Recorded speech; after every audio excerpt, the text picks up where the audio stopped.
Oi, gente. Oi, Oi, Denise. turma. Oi, turma. Tudo bom?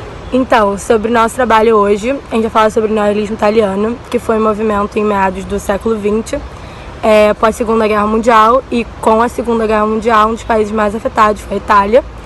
E nisso, um dos estúdios mais afetados, mais importante, foi o de Roma. E com isso, alguns cineastas eles começaram a querer retratar a realidade que o povo vivia, miséria, fome, pobreza.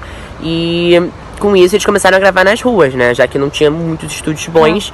E nas ruas eles gravavam com atores normais, e com pessoas normais também, população, né, da Itália. E isso foi um dos motivos também do neorrealismo italiano ter durado pouco tempo, poucos anos, porque o governo não gostava muito dessa imagem que era passada internacionalmente, né, pros outros países, porque, né, a Itália estava na miséria. E também, e paralelamente a isso, tinha um movimento literário também, que tinha o mesmo objetivo, que era para representar a realidade do povo italiano. E também tem a questão de qual foi o primeiro filme neorrealista italiano lançado. Se foi Obsessão, de Luchino, que eu não sei se é Luchino ou Luchino Visconti, em 1943. E Roma, Cidade Aberta, em 45, de Roberto Rossellini. Porque, apesar do filme Obsessão ter sido lançado antes, né, 2 anos antes do Roma, Cidade Aberta, o Roma, Cidade Aberta foi o primeiro filme a apresentar todas as características do movimento neorrealista italiano, né? Toda a filosofia e tal. Tudo. Então acaba que rola essa dúvida de qual foi o primeiro filme neorrealista lançado. Depende muito do cineasta, depende muito da pessoa mesmo.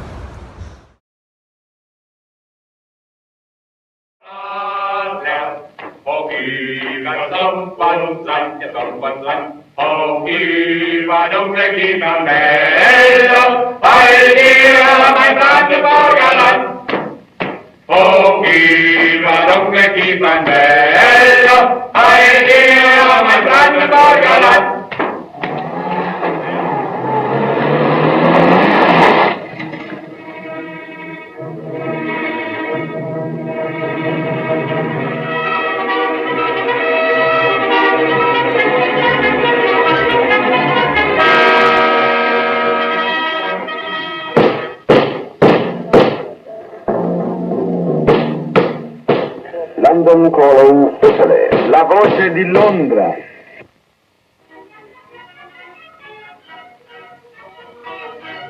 Oh Gesù!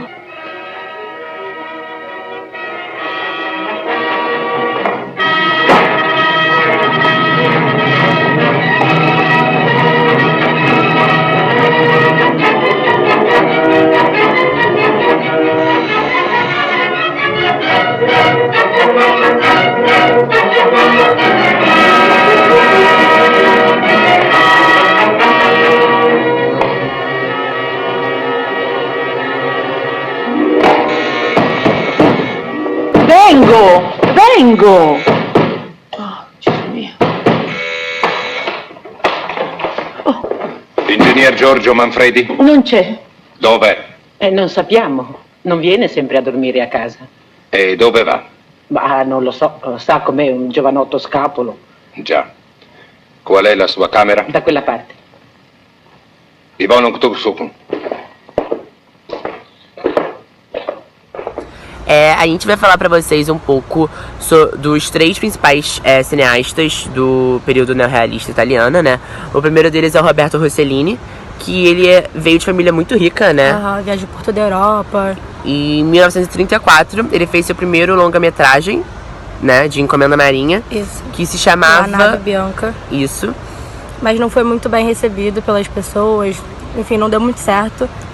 E também, ele, ao longo da sua vida, ele fez diversos filmes, não só Roma, Cidade Aberta, que foram... filmes de propagandas, tipo, oficiais, essas coisas assim. E tem alguns nomes aí pra falar? Tem, foi Paisà. Em 1946. Isso. Germania, Ano Zero, de 1947.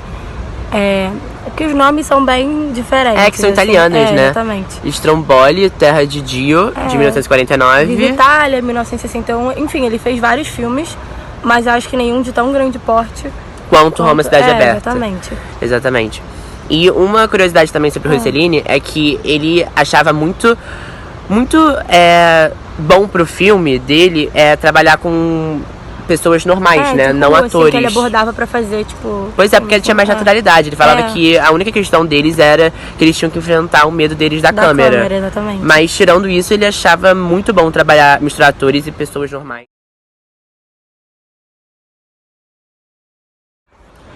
O segundo cineasta neorrealista é o Luchino Visconti, que ele... prestou serviço militar durante a juventude dele. E também ele cuidou de cavalo na propriedade dele, da família. E ele conheceu a famosa estilista Coco Chanel na França. Vade que teve um caso com ela. Pois é, né? E ele participou do seu primeiro filme junto com o cineasta Jean Renoir, que é Um Dia no Campo, em 1936. E também depois ele ajudou na direção de ópera de Tosca. E ele lançou em 1943 o filme Obsessão, que a gente falou um pouco antes pra vocês. E pra ele realizar esse filme, ele vendia joias da sua família, pra poder ter o dinheiro pra produzir o filme. E o primeiro filme colorido dele foi em 1954, que foi O Censo, junto com Alida Valli e Farley Granger.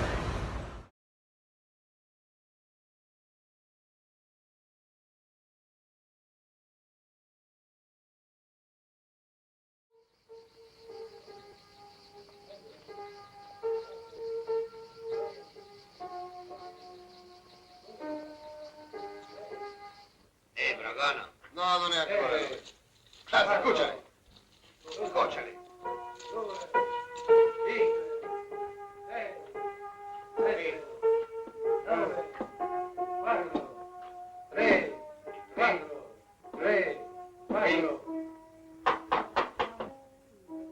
Fiorello, l'amore bello vicino a te, mi fa cantare, mi fa sognare, chissà perché. Fior di merda. Si mangia qui?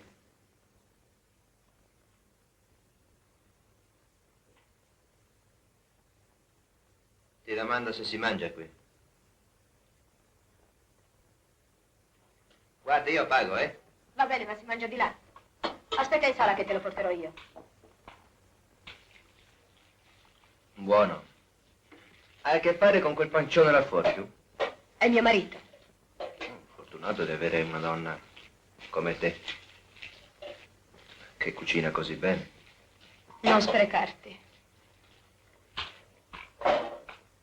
Non sono una cuoca io.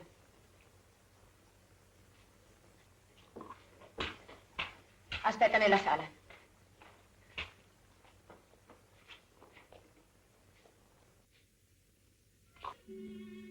Fa caldo qui vicino ai fornelli.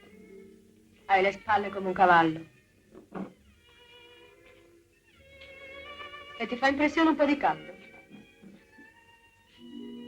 Giovanna, tieni d'occhio il pollaio, Che poco fa abbiamo messo le mani addosso a un rubagalline nascosto su un camion. Deve essere ancora qua attorno. Questi tipi non si sa mai che cosa hanno in testa. E adesso perché non mangi? Sai, può avere l'idea di fare qualche colpo. Se ne sentono tanti di questi tempi. Anche l'altro giorno a Polesella uno ha rubato in una casa e poi non l'hanno più trovato. C'è anche sul giornale. E non vorrei che... Proprio te cercavo. Chi ti ha dato il permesso di farla entrare in cucina? Ma sei matta? Tu sei capace di portarsi via anche i piatti. Andiamo, bello mio. Qui c'è il Bragana che, grazie a Dio, il cervello gli funziona ancora.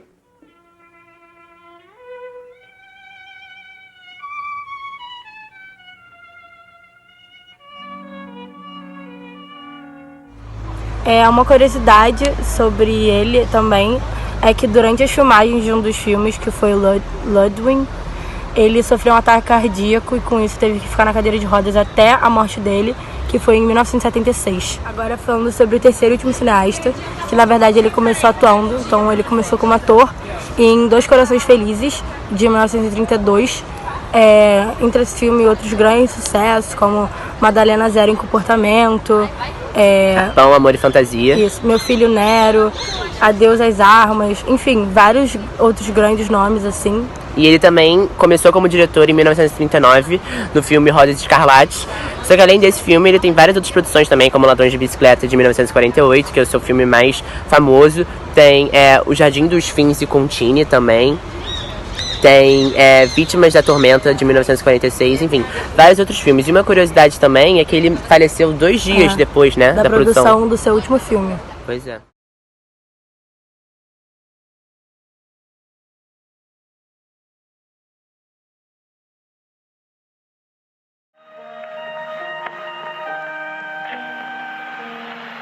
È pronto il berretto, Marie? Sì, Che ci hai fatto? frittata.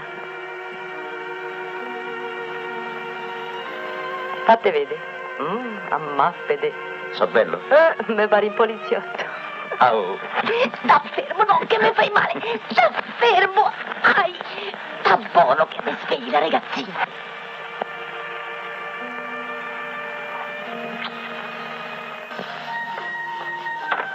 Pietro, frittata.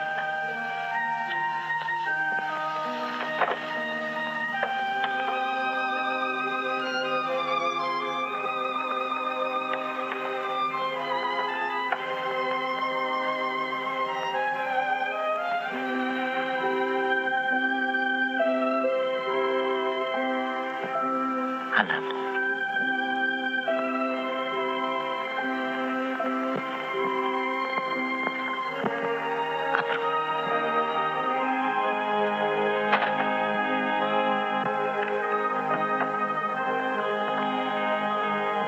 Ciao, ma. Ciao Maria. Ciao. Agora a gente vai falar das características do movimento neorrealista italiano. Característica número 1. Característica número 1 é que tem a grande utilização do plano conjunto e do plano médio. E da grande semelhança com o enquadramento de filmes da atualidade. A segunda característica, né, do cinema neorrealista italiano é a recusa dos efeitos visuais, Como superimpressão, reflexo, elipse, imagens inclinadas também, deformações. que são caras ao cinema mudo. A terceira característica é a imagem ser acinzentada, segundo a tradição do documentário. Quarta característica é uma montagem sem efeitos particulares. Como convém um cinema, tipo, não tão polêmico ou revolucionário. Quinta característica é a gravação em cenários reais, né? Que a gente falou que eles gravavam na rua, com atores e não atores. Isso. A sexta característica agora, puxando um pouco da quinta, como os atores são muito pegos de surpresa na rua, é muito utilizada a improvisação. A gente vai listar pra vocês agora. É a sétima característica, junto com a sexta, que é junto com a quinta. A gente vai falar o nome de alguns atores não profissionais, Mas que mesmo assim tiveram grandes nomes. nos filmes neorrealistas, que são os Lúcia Bozê, Aldo Fabrizi, Vittorio Gassman, Máximo Girotti, Gina Lollobrigida, Sofia Loren, Folco Lully, Ana Magnani, Silvana Mangano, Julieta Massina, Amedeo Nazari, Alberto Sordi, Paolo Stoppa, Raf Valone, Helena Varzi. e todos eles são italianos. A oitava característica agora é a utilização de orçamentos módicos, porque como mesmo a gente falou em todas as outras características, ele usa de recursos naturais, tipo assim, pessoas da rua, cenários tipo, da rua, acaba sendo tipo um cinema social. Então não é de alto custo, porque se for de alto custo deixaria de ser social. Tá, e pra concluir nosso documentário, porque a gente é top, a gente conseguiu uma entrevista com um dos professores aqui da PUC. O Arturo, Isso. né? A gente marcou. E a gente tá muito grato por isso, porque ele é italiano, entende muito de cinema. E a gente vai botar a entrevista com ele aqui pra vocês. Agora.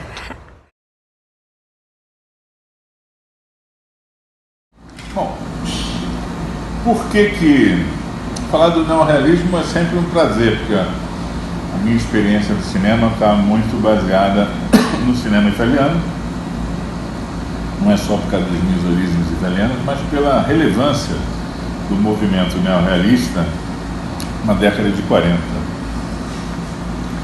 Ele chegou por uma necessidade de se contar aquilo que acontecia durante o período fascista do Mussolini. Na verdade, durante esse período, nós tínhamos a estética do telefone branco, telefono bianco, que era justamente utilizado no período fascista, com normalmente melodramas, dramas, romances épicos. Então, num regime totalitário, você não conta as contradições. Então, existe um bloco monolítico de uma verdade absoluta que é conduzida por um chefe, um líder, como era o Duce Mussolini. Mas à base de muita tortura, de muita repressão. Então, durante muito tempo, se varreu os problemas sociais para debaixo do tapete. E claro está que as coisas ficaram acumuladas, né? Sistema repressivo, ditadura, fascismo significa que a sociedade está sob controle do Estado, um Estado paternalista, patriarcal, conservador. Então, portanto, a importância do neorrealismo, como todos aqueles movimentos que aconteceram a partir da década de 20 do século passado, era de se fazer um contraponto à estética hollywoodiana, da narrativa clássica, princípio, meio e fim. O que o neorrealismo trouxe?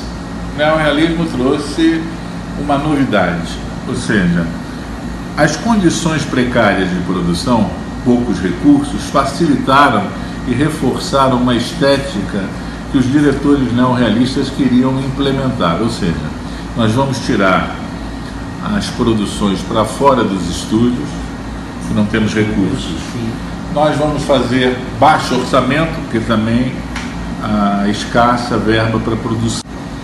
Ou seja, nós vamos utilizar temas que são prementes para o dia a dia da sociedade, ou seja, sair aquela coisa glamorizada, idealizada de grandes estrelas e astros dessa proposta americana para uma realidade de que o personagem, as histórias do neorrealismo eram histórias do cotidiano, de temas mais ligados aos trabalhadores, aos problemas do dia a dia. E o que aconteceu? Depois eu vou entrar nessa questão dessa visão de que o neorrealismo possa ter começado um pouquinho antes de Roma Cidade Aberta. O que aconteceu? Com essa nova, digamos que dando exemplo de 3 diretores, entre outros, extremamente importantes e relevantes para o neorrealismo, Luchino Visconti, Roberto Rossellini e Vittorio De Sica, eles tinham características, o mesmo compromisso de dizer aquilo que a Itália precisava ouvir. A Itália ficou durante muito tempo estigmatizada, não só internamente, como externamente, porque afinal de contas a Itália não ficou bem na fita com o regime autoritário fascista do Mussolini. Então, nós vamos verificar lá que oficialmente o movimento começa em 1945, com o final da Segunda Guerra Mundial, no filme Roma Cidade Aberta, do Roberto Rossellini, que oficialmente é um ponto de partida do neorrealismo. E esse filme teve uma grande importância porque ele serviu quase como um embaixador da Itália pelo mundo afora. Esse filme fez uma trajetória fora da Itália e, obviamente, foi fazendo de novo uma política da boa vizinhança. Era a Itália que queria dizer aos seus futuros aliados: olha, aquela Itália autoritária, violenta, fascista terminou. Nós estamos vivendo um novo tempo, onde que os nossos valores, os nossos conceitos são outros. Diz aí, no filme do Martin Scorsese, um belíssimo documentário, Minha Viagem à Itália, que tem 4 horas, que ele fala da influência do cinema italiano e principalmente do neorrealismo na figura dele como diretor e realizador. Ele diz: eu nasci em Nova York, mas eu sou de família siciliana. Então eu não sou um realizador nem originalmente americano, nem genuinamente italiano. Eu sou um mix disso. Então foi fundamental para ele ser aquele cineasta que ele é hoje. A influência do cinema neorrealista principalmente.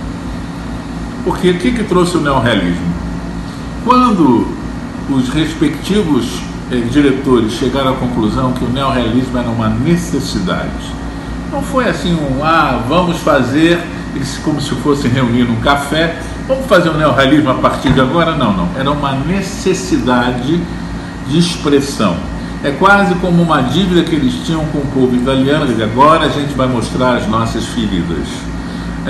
Que, como dizia o Visconti, que um artista tem o seu papel político a ser representado. Ou seja, não dá para você ter esse comprometimento com a arte e ser alienado. Então, o neorrealismo tinha um comprometimento político, de afirmação. Ou seja, se a estética do telefone branco, do fascismo, priorizava filmes épicos, filmes de romance, digamos assim, um pouco água com açúcar, não, nós íamos falar do mundo real. Nós íamos falar nas ruas, nós íamos falar do pós-guerra, das cidades destruídas, da fome, da miséria, do desemprego.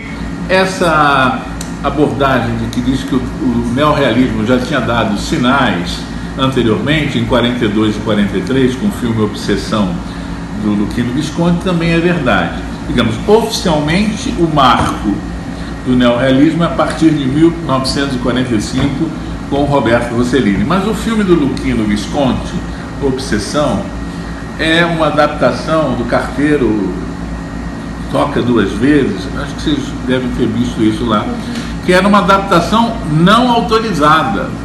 Mas por que ele é considerado já um aceno claro para uma nova maneira de fazer filmes?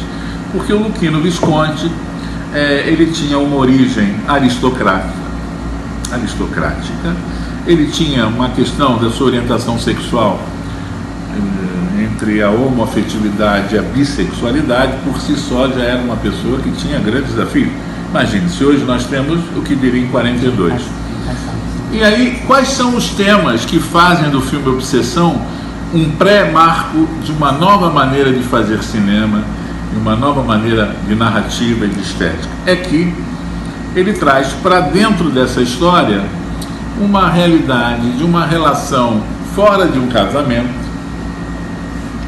Esse forasteiro chegou um dia nessa estalagem, encontrou essa mulher que era uma mulher sedenta com seus desejos. Aí ele tinha aquela apresentação física vistosa, ela fica encantada e rola rapidamente entre os dois uma atração física.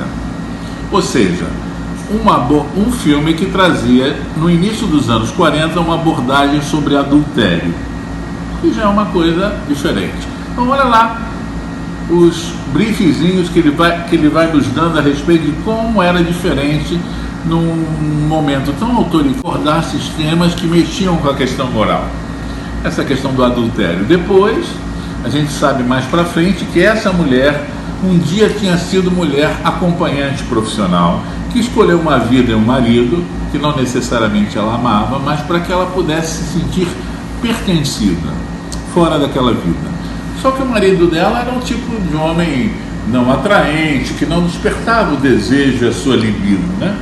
Então ela começa, porque ela viveu muito sufocada esse tempo todo, ela começa a planejar com seu amante a morte de seu marido, simulando um acidente. Então vamos lá, mais um elemento novo, o adultério. Em cima do adultério ainda um plano de homicídio, para que eles pudessem ser livres lá para a paixão deles. Na verdade, esse seu parceiro nunca se sentiu muito à vontade com esse plano, mas ela não, ela estava decidida, porque ela era uma mulher sufocada naquela vida. Um outro aspecto de um outro elemento interessante que ele traz nesse filme, esse personagem, o forasteiro, esse nômade que tem essa relação com essa mulher, tinha aparentemente também uma orientação bissexual, porque tem um outro personagem que se chama Espanholo, que aparece na vida dele e que deixa entrever alguma coisa, até um dia que ele está no trem, o Espanholo paga a passagem porque não tem dinheiro, eles vão dormir numa pensão, os dois sentam na cama, um de cada lado, aí fade out, né? Pronto, escurece e depois esse Espanholo volta a procurá-lo e a cara de felicidade dele de encontrar, enfim, tudo muito sutil, mas era mais um elemento inovador para uma época tão clássica e conservadora.